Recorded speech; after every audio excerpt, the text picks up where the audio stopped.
They built cities when Europe still stumbled in darkness. They commanded armies that shook the ground beneath a continent. They ruled over gold, iron, and fire.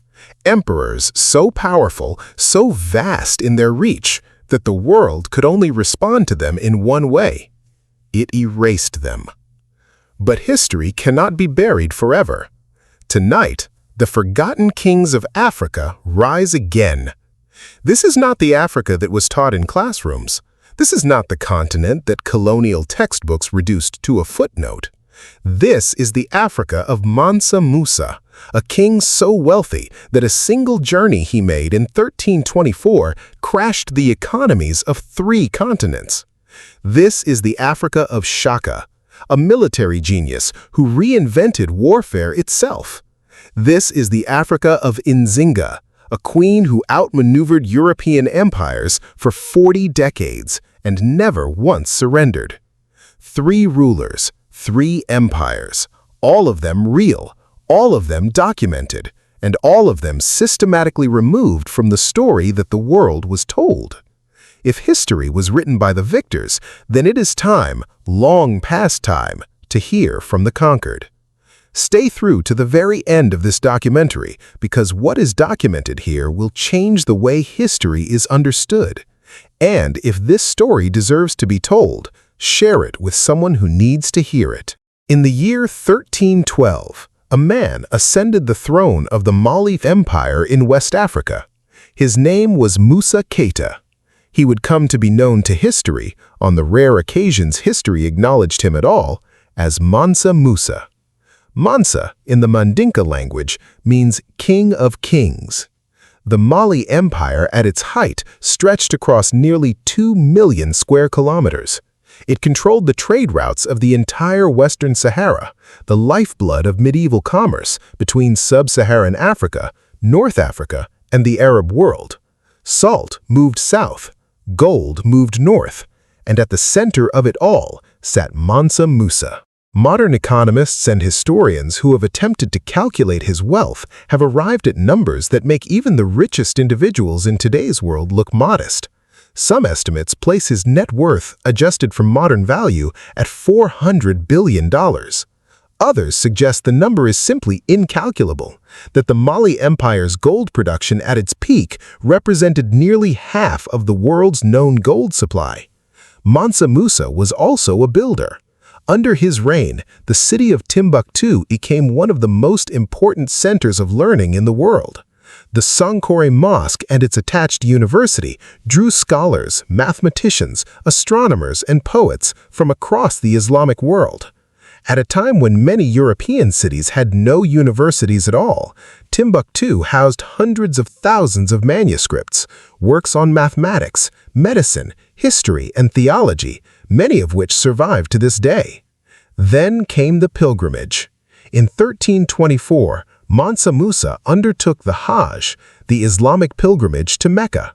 What he did on that journey is one of the most remarkable and consequential events in medieval world history. He traveled with a caravan of approximately 60,000 men, including 12,000 personal servants and 80 to 100 camels, each carrying 300 pounds of pure gold dust.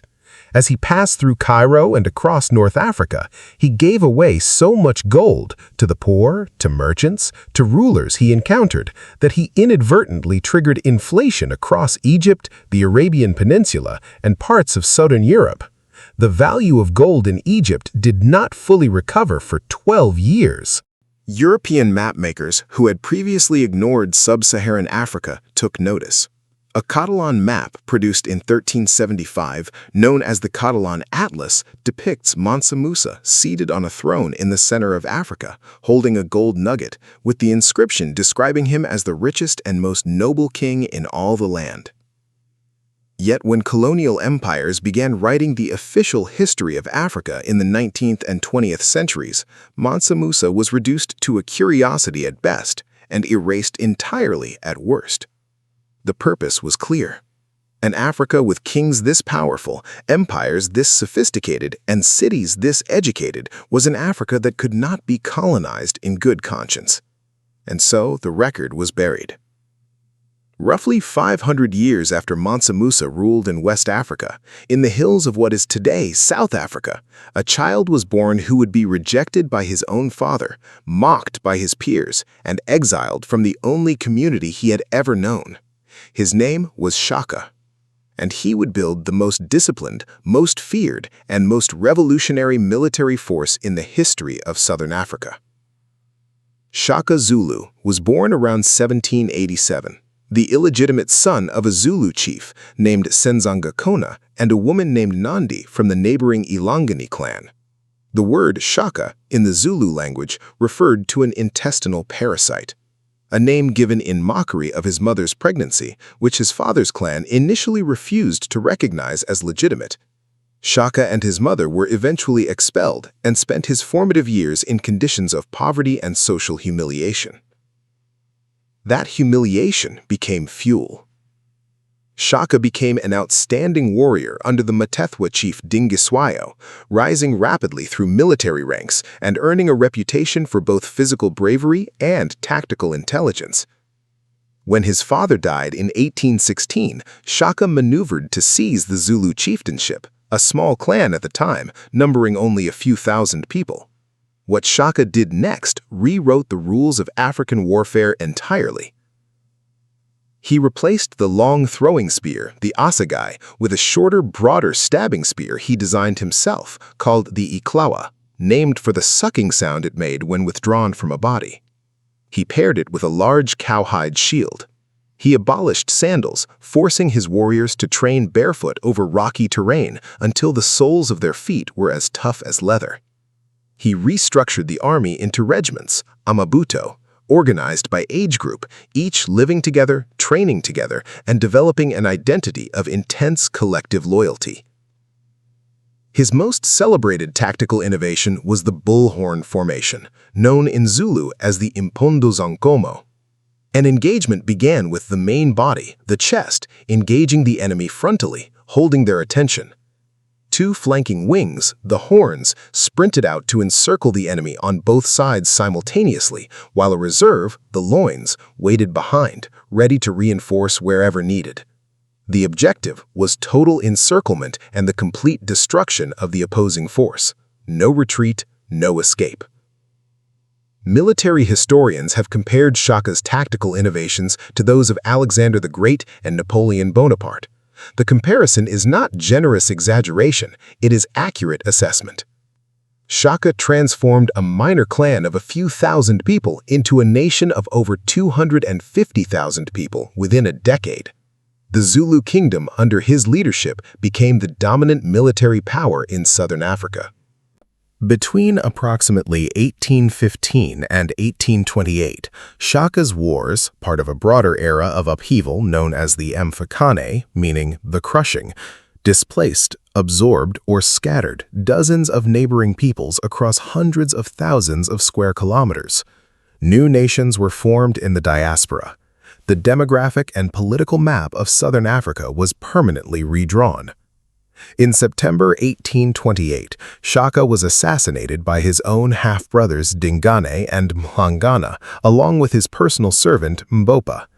The exact motivations remain debated by historians. Some point to Shaka's increasingly erratic behavior following the death of his mother Nandi the previous year, during which he ordered a period of national mourning so extreme it became punishing. Others point to straightforward political ambition. What followed was the gradual fracturing of the Zulu kingdom, and within decades, the arrival of British colonial forces who would fight two major wars against the Zulu, including the catastrophic British defeat at Isandlwana in 1879, one of the worst losses the British Army suffered in the 19th century.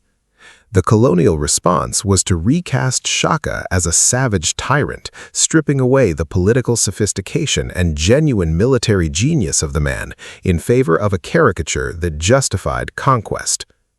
In the early 16th century, along the Atlantic coast of what is today Angola, the Portuguese slave trade was consuming an entire region. Tens of thousands of men, women, and children were being seized every year from the kingdoms of Ndongo and Matamba and shipped across the Atlantic. The ruling class of Ndongo was under siege, not just militarily but existentially. The survival of an entire civilization was at stake. Into this moment stepped a woman whose name 400 years later stands as one of the greatest symbols of resistance in African history. Her name was Ana de Susa Nzinga Mbande. She is known simply as Queen Nzinga. Nzinga was born around 1883, a princess of the Mbundu people of the Ndongo Kingdom. Her father, King Kilwanji, is said to have favored her over her brothers from childhood, and she was educated in diplomacy and statecraft from an early age. When her brother Ngola Mbande became king after their father's death, Nzinga served as his chief diplomatic representative.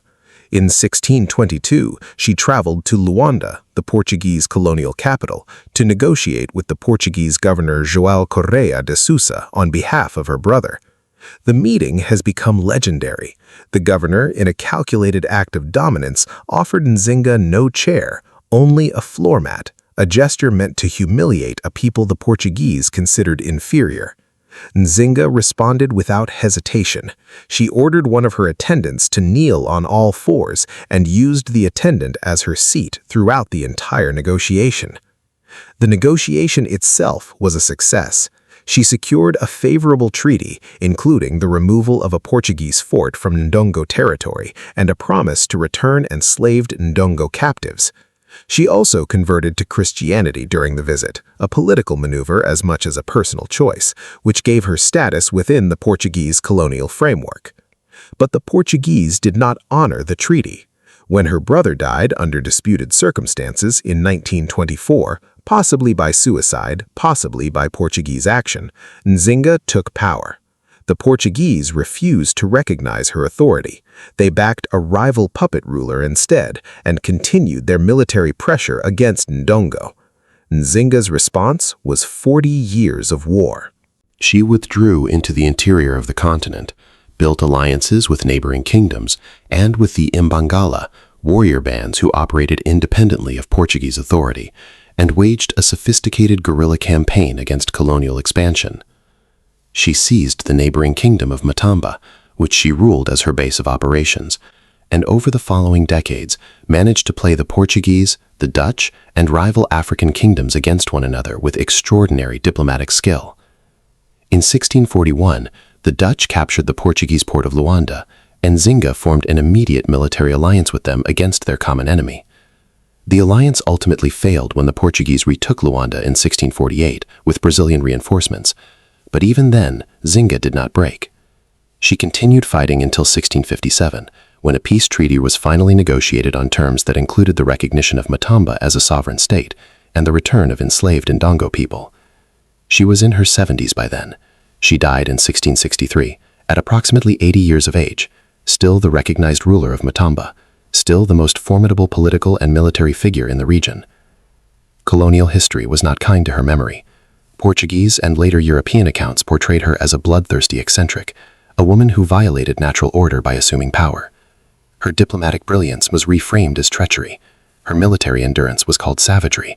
The slanders were deliberate, because a woman who held off a European empire for 4 decades was a direct contradiction of everything colonialism claimed about Africa and Africans.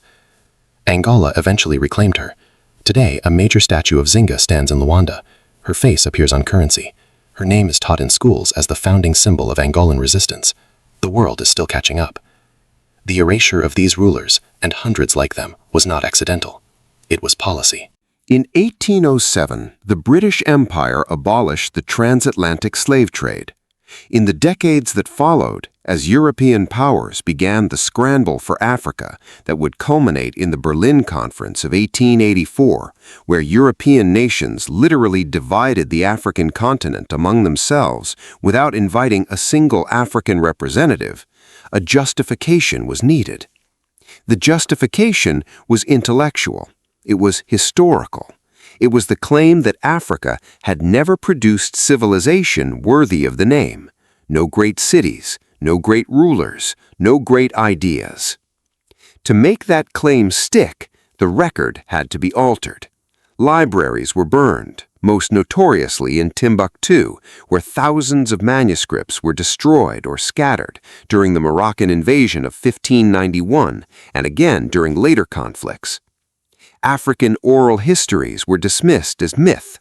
African political systems were classified as primitive.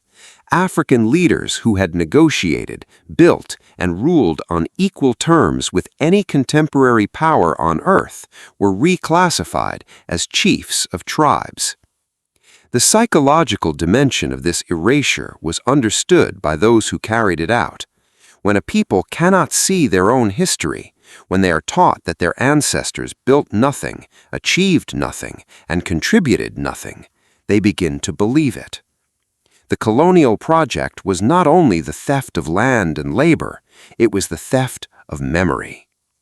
But memory is resilient. Scholars across Africa and the diaspora have spent generations recovering what was suppressed. Archaeological excavations continue to reveal the scale of civilizations that colonial history refused to acknowledge. The manuscripts of Timbuktu, over 100,000 of them, have been partially recovered and catalogued.